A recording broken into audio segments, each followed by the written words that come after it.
Nakatakas ang matandang Maldita eh. Kaya hanapin sana namin yung matanda. Kaso, ang daming pulis na umaali-ali dito. Gumagala dito. Honey, wala pa akong nahahanap na hideout. Huwag mo na kayong umalis dyan. Magtago muna kayo. Siyempre naman. Alam nga na ba, expose ko ang aking beautiful body, no? Andito kami, ha? Dito kami sa may bandang likod yung walang tao. Uy, parang awa niyo na ako. Please, pakawalan niyo na ako. Hahanapin ko lang si Ma'am Felisa kasi baka sumasama na yung pakiramdam niya. Please, nag-aalala lang ako para sa kanya. Hanapin ko lang siya. Wala namang makakarinig dyan eh.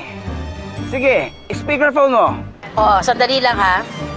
Oh, Andrea, bakit ka ba nag-aalala, ha? Eh sabi naman sa akin ni Rebecca, ayaw naman sa'yo na magiging binan mo. oh! Yan naman pala eh. Ayaw mo nun, mawawala na sa buhay mo si Cruella de Vil. Tsaka naman, mamamatay na rin yung matandang yun, no? Ilang tulog na lang. Sasama ng ugali ninyo? Ang dapat sa inyo, lapain ng 101 Dalmatians. Ang dami nun. Ano yung Dalmatian? Andrea, kung natatakot kang mamatay siya, huwag kang mag-alala.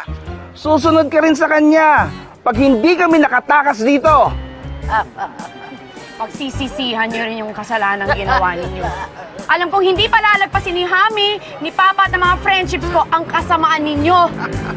Ang tindi mo naman, Andrea. Ang tindi naman ng tiwala mo sa kanila. Eh sila nga ang dahilan kung bakit tayo nandito ngayon. Huh? Ano? Ano? What do you mean? You didn't know? Albert, she doesn't know. Andrea, tulad ng sinabi ko, hindi ko girlfriend si Rebecca. First of all, hindi ko siya type. Yaks! Second of all, binayaran nila ako para magpanggap. Kaya sila ang totoong masama. Sino sila? Si Rebecca at si Oliver.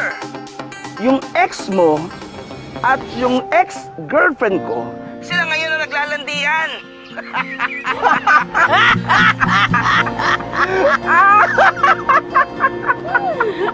Hindi mo alam yun. Hindi mo alam yun.